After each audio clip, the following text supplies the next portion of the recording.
What are 2 to 3 initial steps they can take to assess their current culture and identify areas for change? They always got to start with yourself. Mhm. And we always have this conversation with our leadership teams where leaders, the CEO will hire and say, hey, we need you to change my team. And so we always say, well, then we got to start with you first, because it's always a dance and the team is reacting to the leader and the leader's reacting to the team. So, Can you share an example from your time on Santa Fe where a disagreement or debate led to the better outcome? yeah. So you have to make decisions all the time. And one of the decisions that we had to make was whether to delay or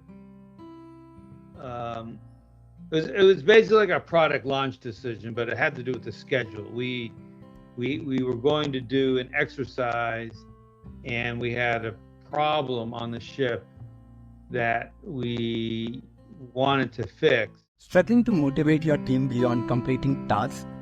Scrum Masters and Agile coaches, are you yearning for a leadership style that fosters ownership and unleashes true potential? This episode dives deep into the topic intention-based leadership, where we will learn how to shift from issuing orders to communicating clear intent, empowering your team to think critically, taking ownership, and achieving remarkable results. So for this episode, as a guest today, we have leadership expert Captain David Marquet.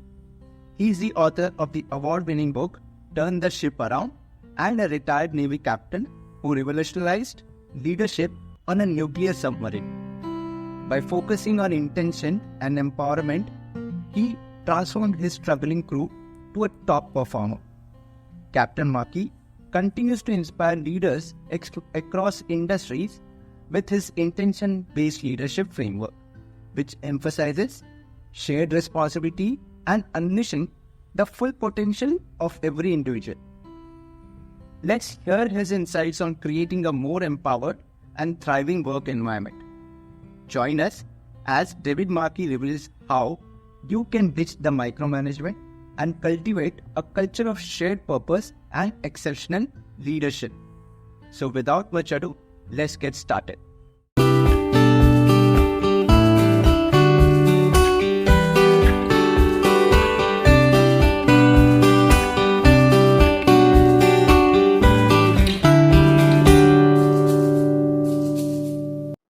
Hello, David. Welcome to the podcast by Agile Coaching Roundtable. It's a great pleasure and honor having you on our show.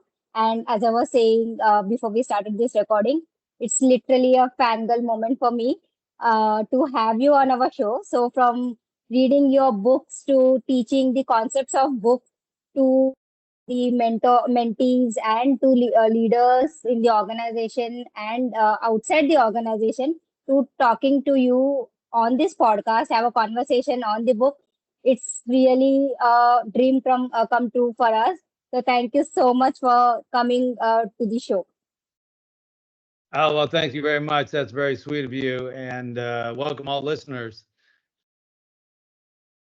Okay. Today we want to have a conversation regarding your book, about your book, in fact. So to begin with, so it is very difficult to kind of put all the learnings of the book into this podcast in a single podcast. So we have tried to cover as much as we can in this 60 minutes of a conversation. So we literally had to pick and choose what to ask and what not to ask. So to start with, as a captain of Santa Fe, you took it from the worst to first in a year, and that's incredible. So before you implemented the leader model, what was the biggest leadership challenge you faced on the sub, and how did it impact the crew and overall performance?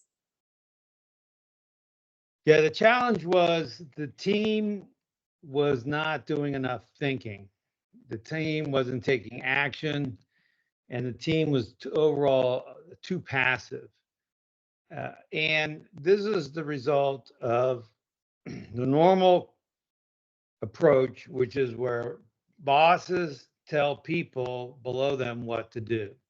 And as soon as you tell people what to do, in my mind, it gives them an ability to shut down their thinking. Because if I'm being told what to do, why do I need to think? I'm being told what to do.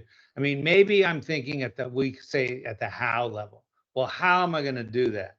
But that's still relatively low level thinking. It's not thinking, should we do this or what should we do? And my challenge was I was sent to the submarine very short notice, and it wasn't the submarine I was trained to take command of. So it was a very new submarine, so I had a lot of details that I wasn't familiar with. And it doesn't work for me to just give a whole bunch of orders. And so I had to lean back. You lean back and let the team lean into you. And it required the team to tell me, hey, here's what I think, here's what I see, here's what I think, here's what I intend to do. And it was that intention that allowed them to come out with their thinking. I think all people have thoughts going on in their minds. They're thinking all the time. They often see better things, but the problem is it just stays in here. We, for some reason, we're afraid. We don't think people will listen to us, and so we don't say what we're actually thinking. Oh, definitely. I mean, it's so amazing to understand, or maybe to just to get a thought about what made you or how you definitely help the transition in a certain way. But I think before we getting into the more deeper aspect of it, maybe if you can let our listeners understand what the leader model is before we get into the actual conversation, that will help us everyone understand more about it. Yeah, I grew up in a world where I I went to the Naval Academy in the 1970s, and I grew up in a world where leaders made decisions and got the team to do what the leader decided. And this was written in my leadership book, exactly like that. Leadership is directing or ordering the thoughts, actions, and plans of others, directing not just their actions, but their thoughts as well, directing their thoughts, plans, and actions. I mean, it's literally, it's kind of crazy, but we see people, and even though we don't say this very much anymore, that's what they think. Their job is to make decisions. And there is an aspect of decision making in leadership, but if you could get the team to make decisions, the way I thought about it was what I need is a team that can make decisions. We think when we go to work, there's always two things we're doing. One is we're doing the thing that we're doing. So if we're making bottled water, or we're making chips, computer chips, or we're writing code. So we're doing that.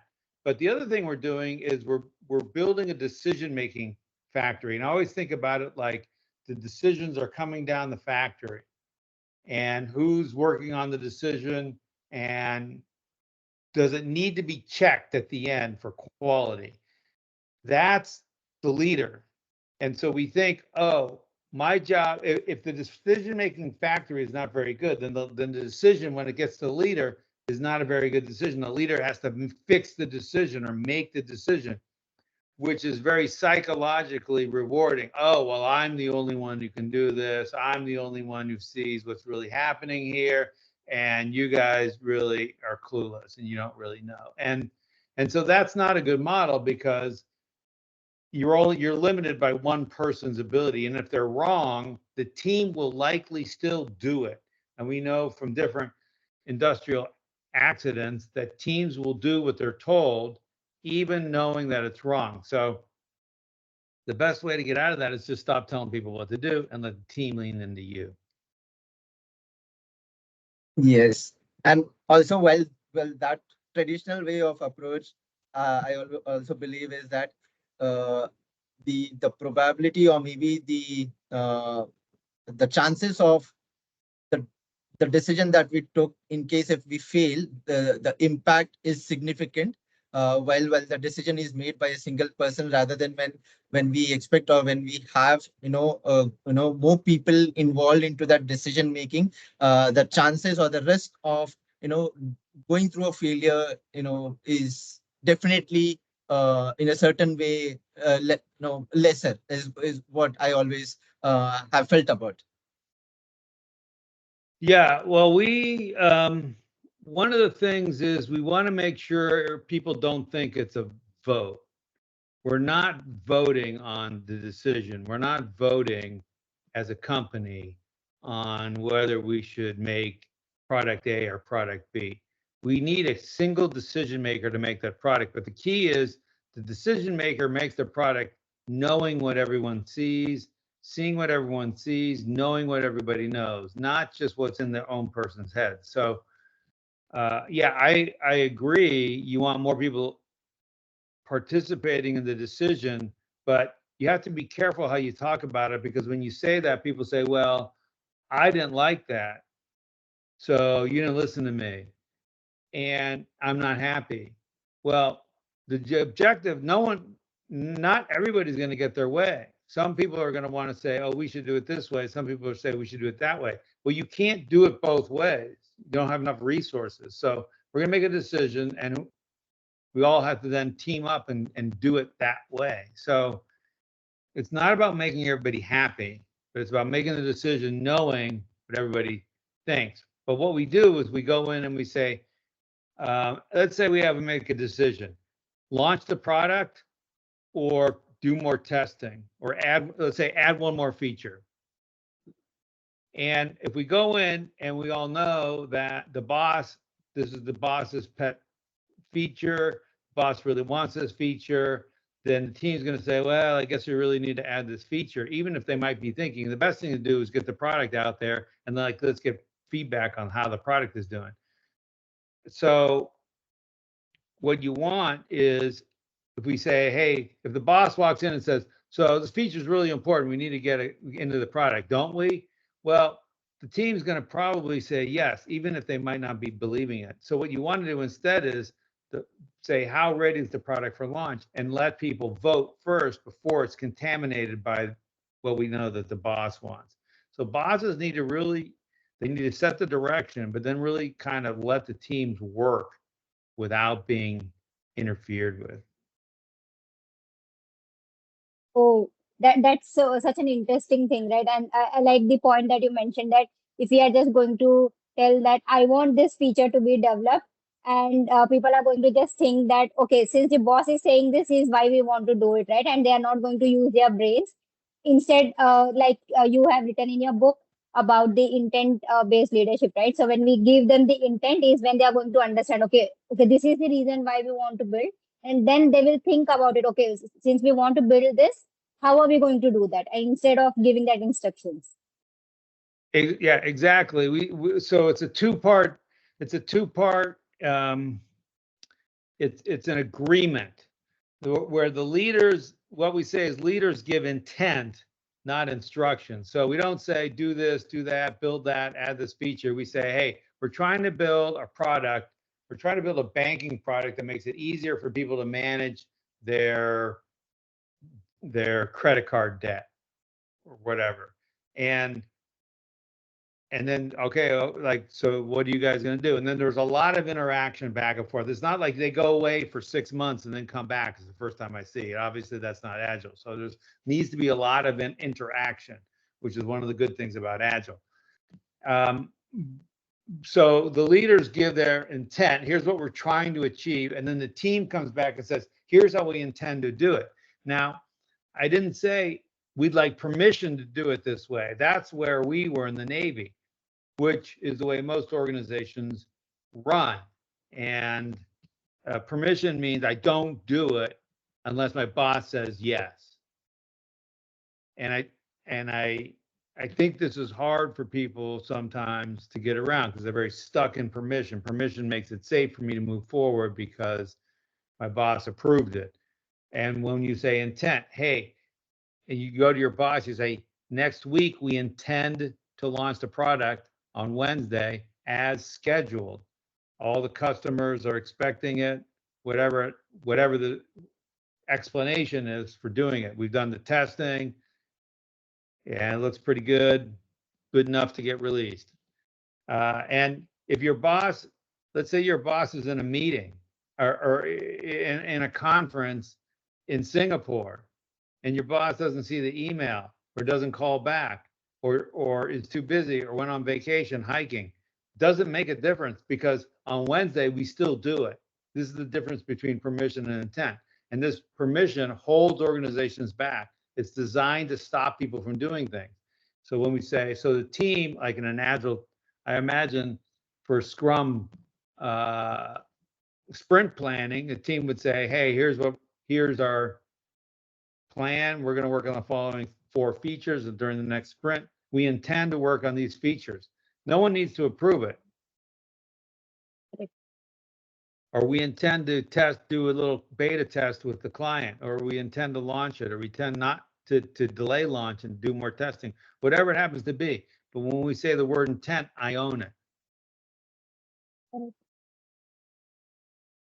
Right. So, Since go yes, ahead. Go ahead. yeah. So since we are also talking about this decision making and talking about boss not giving the instructions, right? So what also caught my attention is that I understand that decentralized control seems like a core concept in the book, right? So can you walk us through your thought process when you decided to relinquish control and empower your crew? Weren't you worried about the chaos? Yeah. I want to go back a second, if you don't mind, though. When you guys work with Yeah, sure. teams, what language are you working in?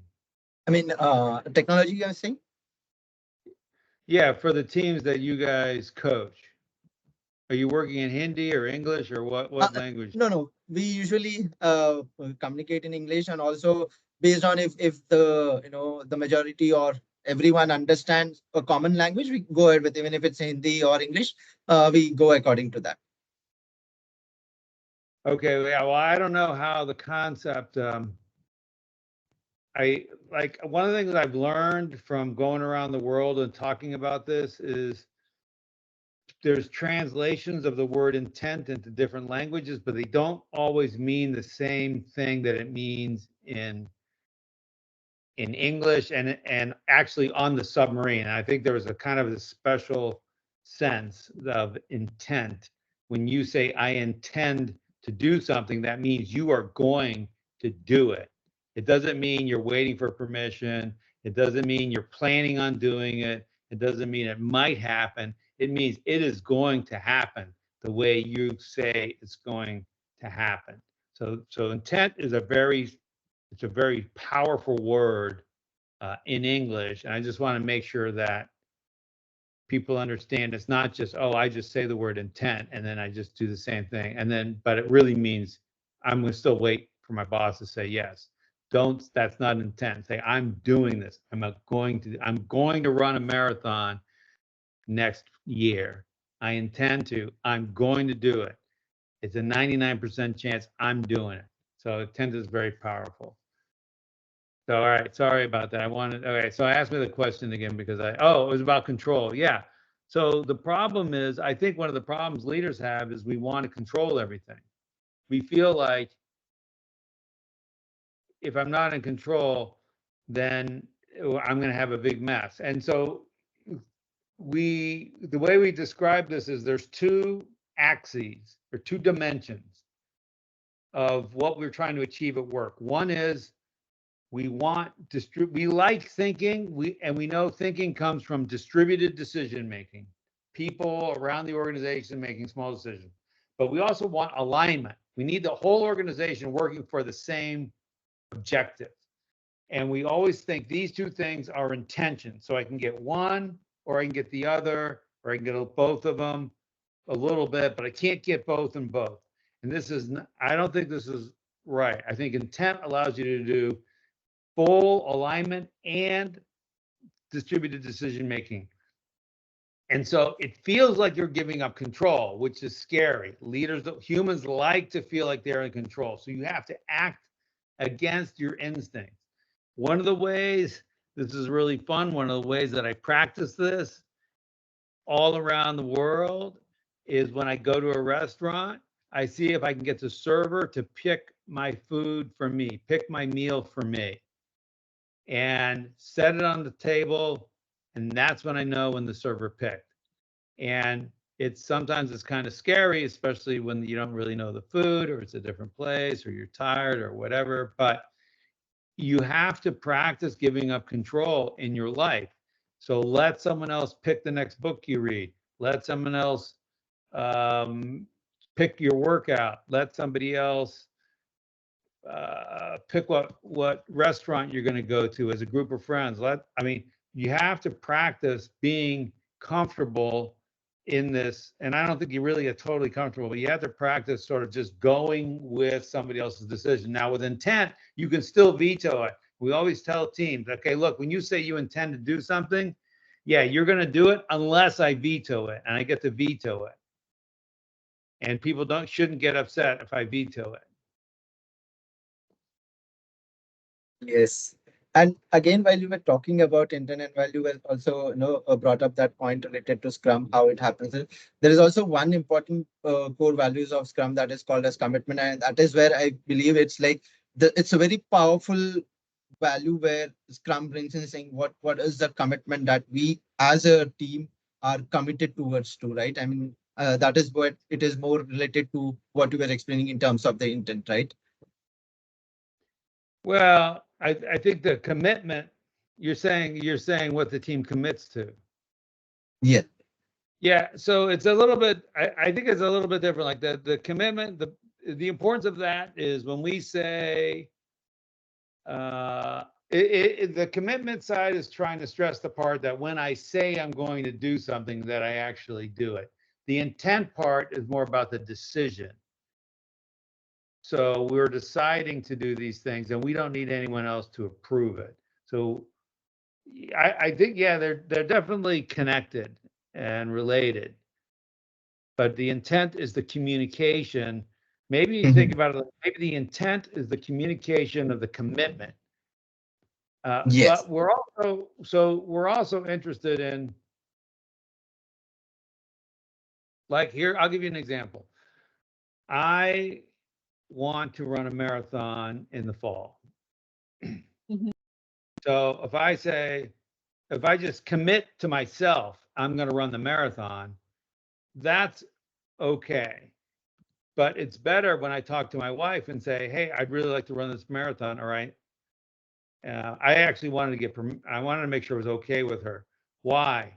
Because if I'm going to run a marathon, first of all, I need to be there. It's not here where I live. It's in a different city. So we need to go there. And so it's going to affect the calendar. And it's a mountain marathon.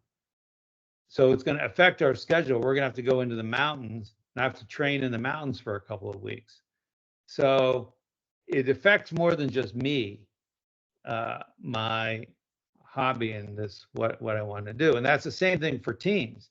When teams change a product or they delay a product, those products they connect and they affect other products.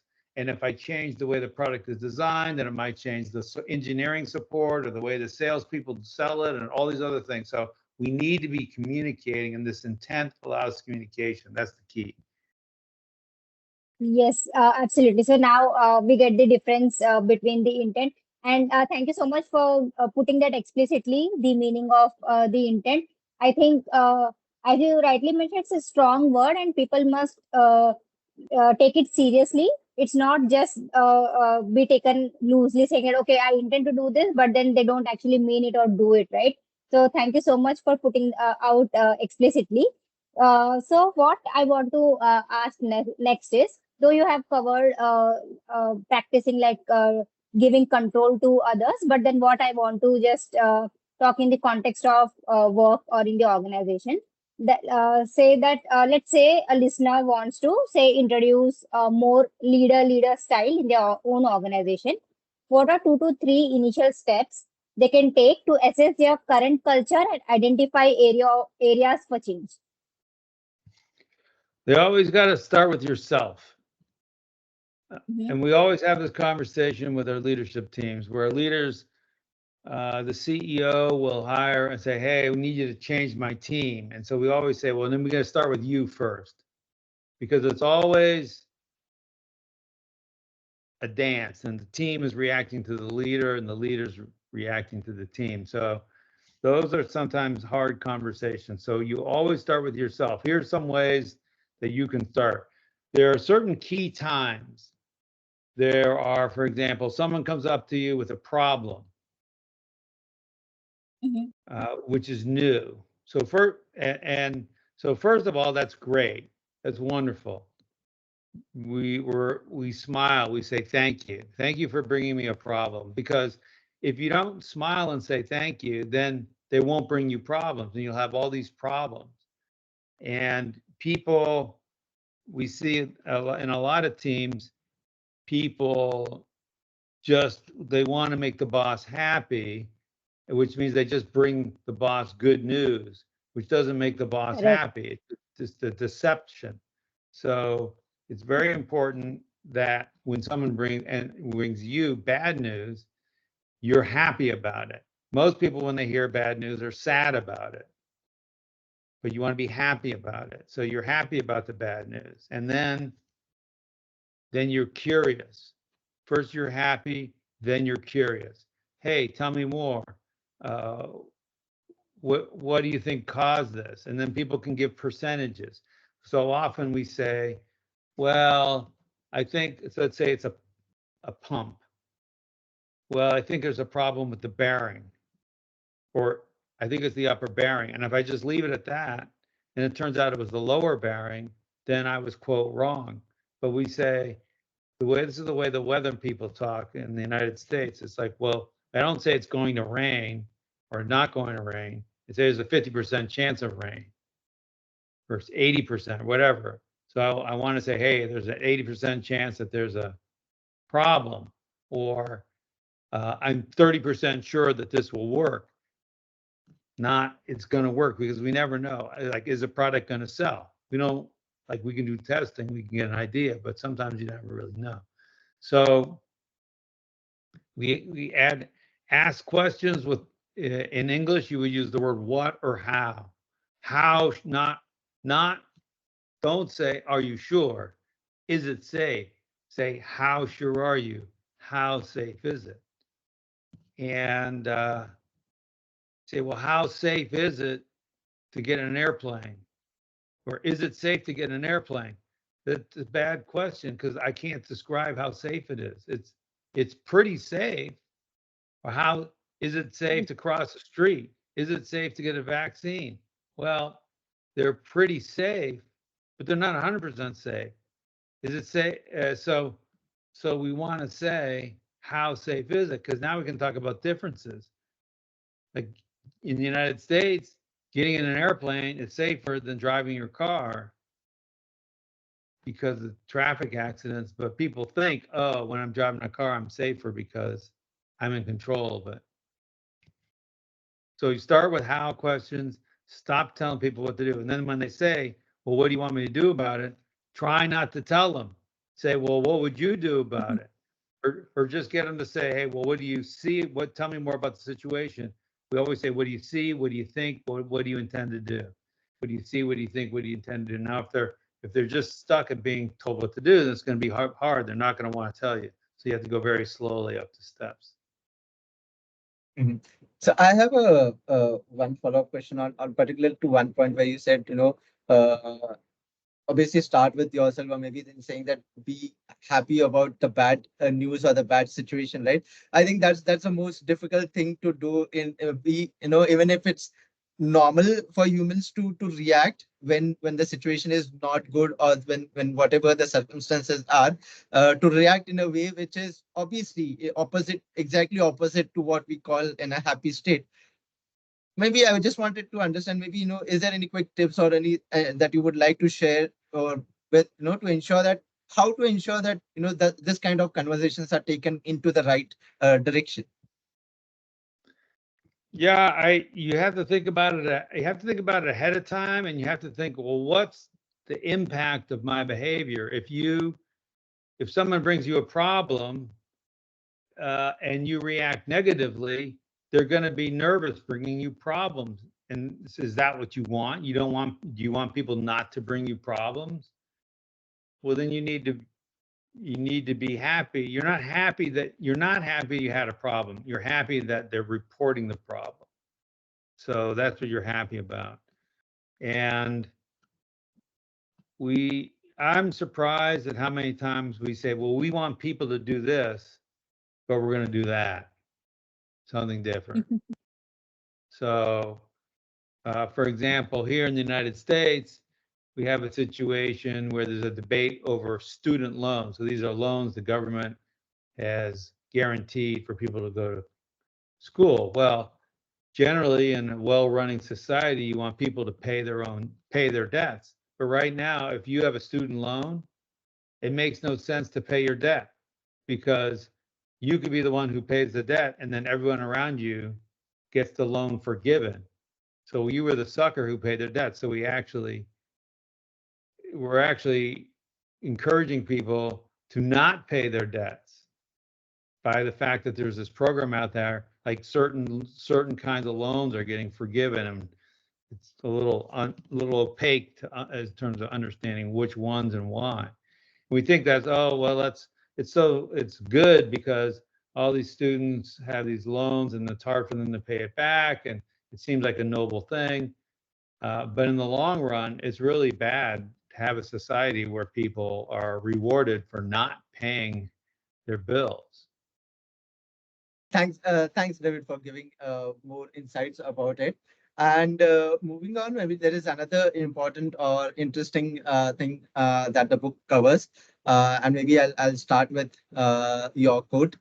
Competence could not rest solely with leaders, right? I mean, that's a very powerful message that you have put across. How can leaders cultivate a culture of being continuously learning? That is one thing, and also parallelly keeping developing throughout within the organization. And maybe that's the first question. And have, with your own experience, did you implement any specific strategies while your own experience? Would you like to share that with us as well? Yeah, here's a strategy. Say, I don't know. Say, I don't know when you don't know, and say, I don't know even if you do know, or you think you know. So if someone says, is it going to rain tomorrow? Like, you don't know. Well, or if you go to something technical, hey, should we code this in Python or some other language? Like, well, I don't know. What do you think? So, or if it's even just simpler, like, hey, if we open this valve, what's going to happen? Well, I don't know. Let's look it up. So when we think we know something, our learning is down here. Oh, I know it. I have all these books behind me. There are a lot of history books. So I think I know history or some amount of history. So the more I think I know about something, oh, I know why that happened. I know what happened in India when the British left. So as soon as I think I know something, I don't need to learn about it. So you have to say, well, yeah, I'm not really sure. Well, why did that happen like that? What was the motivation? Now I can learn. But it all starts with you. If the leader is always acting like they know the answer, then the team's going to act like they know the answer. And so we're all going to be in this pretend mode where we think we know the answer and we don't say, I don't know. And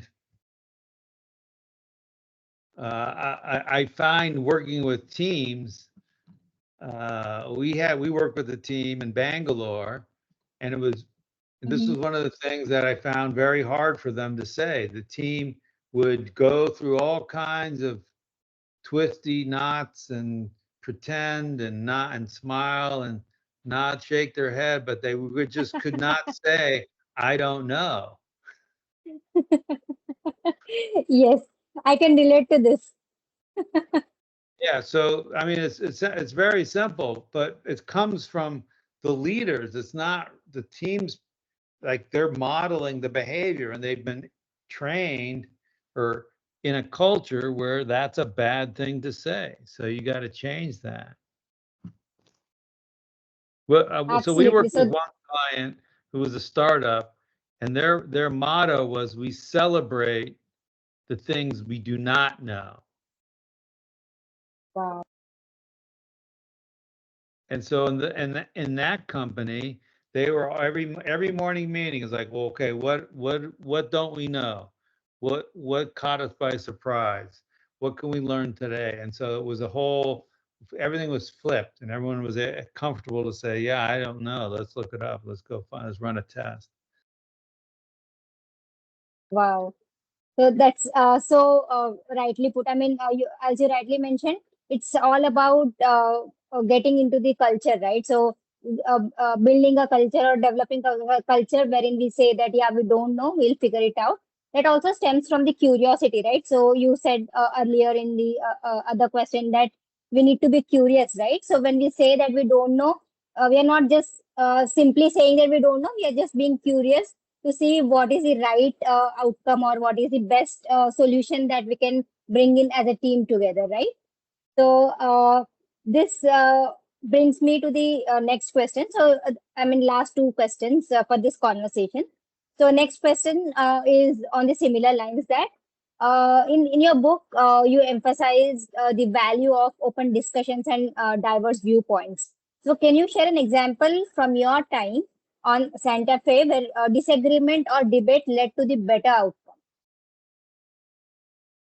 Yeah. So you have to you have to make decisions all the time, and one of the decisions that we had to make was whether to delay or it was basically like a product launch decision, but it had to do with the schedule. We were going to do an exercise, and we had a problem on the ship that we wanted to fix, and we had to make a decision: should we do Mhm. the exercise or delay the exercise? And there's a cost to delay, like there is in business, which is a reputational cost, and the organization has to reschedule the other supporting ships, and there's always a cost of delay. And I could have just told the team, hey, we're going to do it on time or we're going to delay. But I asked the team, and I tried not to when we had the conversation, I tried not to let the team know. Yeah, and leading up to it, I tried to let them know. I tried to hide my feelings. I didn't want them to know how I felt about it. And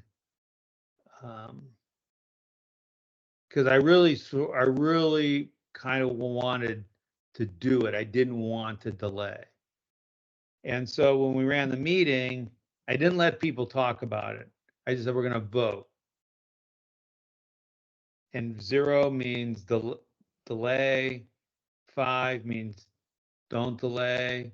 That's how you feel about it. And then you can vote with different fingers. So 3 means you're kind of in the middle, or 2, and 1 means you're pretty strong towards delay. And I said, so let's vote. And people voted, and we had maybe 8 people.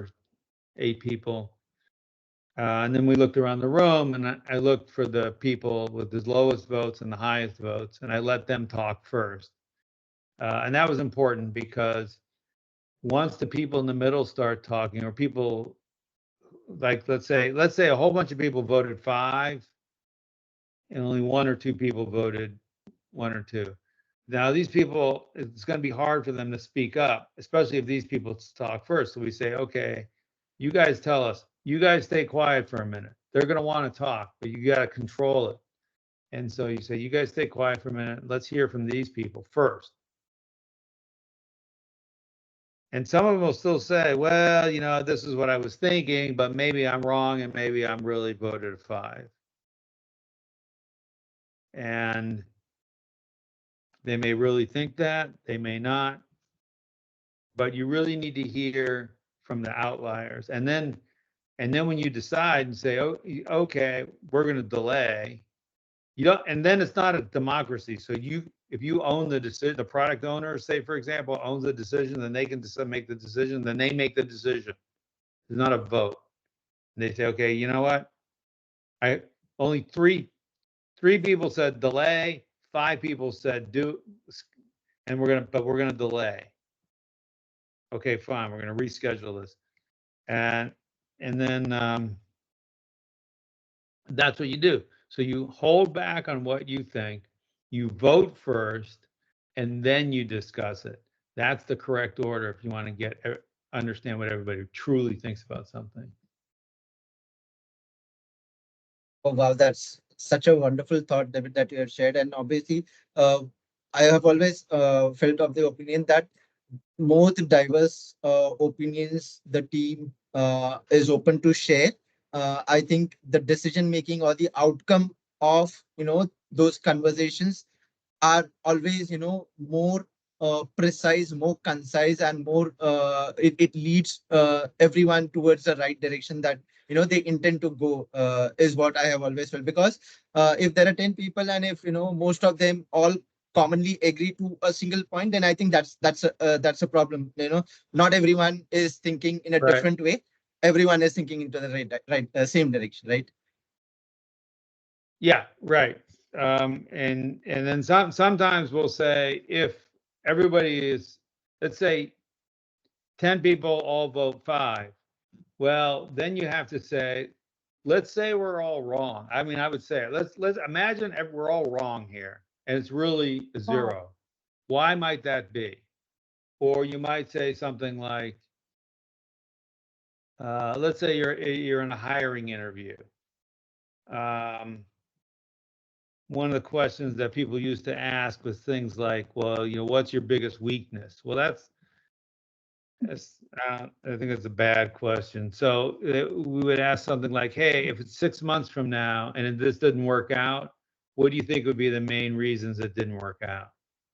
So we're asking these kind of hypothetical questions, and then we're hearing the answer. And we might still hire the person, but we might change. If they let's say they say, well, it's not going to work out because um,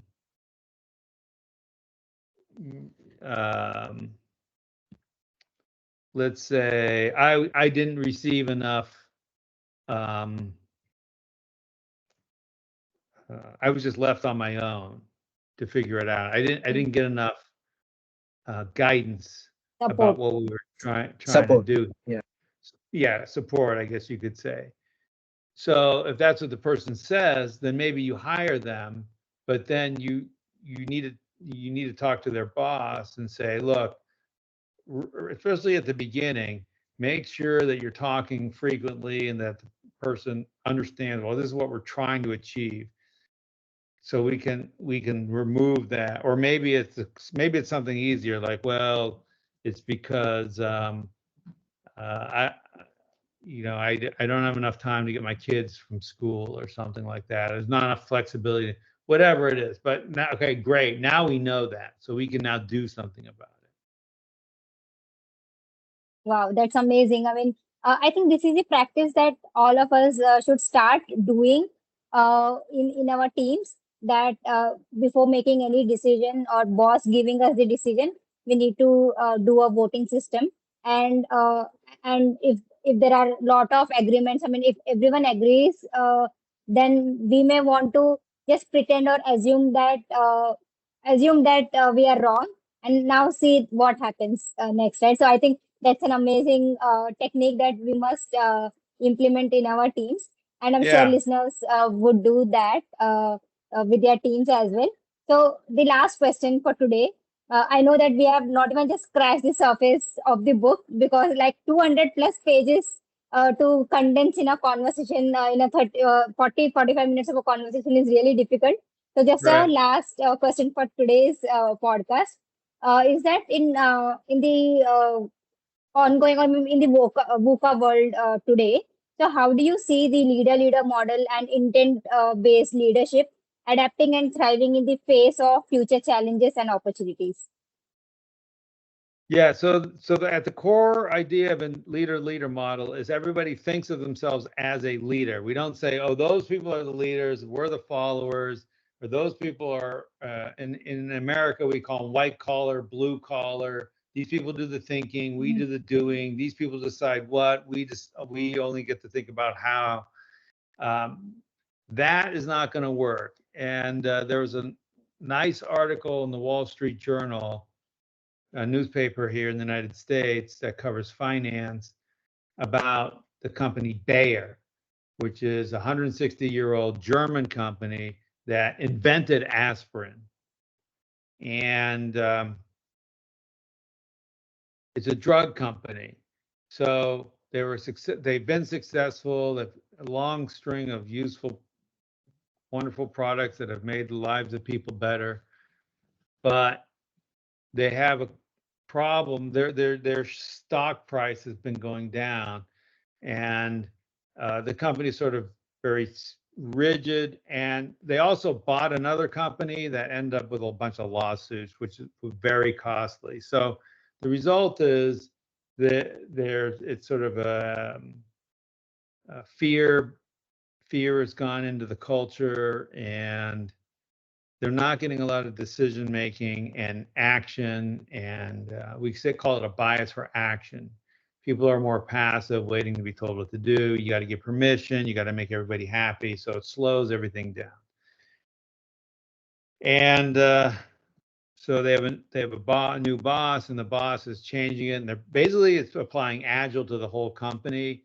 It's a sort of customized Agile, so they have these teams that they're putting together for 90 days to work on a project, and I'm guessing the team can extend if they need to do more, but the idea is to do stuff in 90-day increments, and then they can shuffle the teams around. And so it makes you think, well, what can we do? And they were able to get a product out. These are vitamins. This is a special vitamin for women who are pregnant.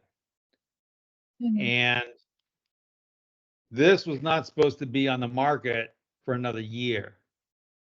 But the team took it and they redesigned it, and they had to redesign the package, and they did testing, and they went into Walmart, and they initially had a darker thing, but the Walmart shelves are very dark, and so you couldn't really see the product. And the bottom line is they got the pills made and the marketing done in 6 months when normally would have taken 18 months. So took 1/3 of the time with this team, because they worked with intent. They didn't need to get permission. They just moved forward quickly. And the team had to understand, it was a small team. It was like 6 or 8 people, but the team had to understand what they were trying to do. And speed to market was very important. They wanted to demonstrate they could do something fast. And so that was great. And so again, when we think about the faster things are moving, the more of a delay happens when we send things all the way up for the boss to make a decision and then come back down. It's just not like that delay. There's distortion and delay that happens. And both of those things result in poor decisions. Distortion results in a poor decision, and the delay results in less speed to market. So the thing to do is to push the decisions to the people who have the information, not push the information to someone to make a decision. Wow, that's an amazing example that you have shared. So everyone talks about maybe doing this and people talking just in theory, but what you've shown now is an actual result of it and the practical implementation of it. It's so amazing to see that the product that was not supposed to get launched until next year got launched earlier, and with the all right kind of practices and right kind of leadership support, right? So thank you so much, David, for coming over and doing this podcast with us. It's really a dream come true for us, and It's a great honor having you on our show. So thank you so much for doing this podcast. And I'm sure people would love and learn from this podcast because there are many things that we have learned from you today. So many techniques that we have learned today. So really humbled and I think we are blessed to have you on our show. Thank you so much. Well, thank you. Your curiosity and your interest and your energy and your drive and your it's tremendous. And you guys seem to be on a great path. And I'm excited for you and your company and your country and making the world better by what you guys do. So thank you for what you do, and thanks to all the listeners out there. You could do anything with your time, and you're spending it with us. So I really appreciate it, and I'm sure Ramya and Vivek do as well. Thank you, David. Thank you so much. Thank you so much for watching this episode patiently till the end. We hope you enjoyed the episode. We'll meet you again in the next episode. Till then, if you like our podcast show, then do like, share, subscribe, and let us know your feedback in the comment section. You can also listen to the episodes on Spotify, Apple Podcasts, Google Podcasts, Amazon Music, and Audible. Thank you.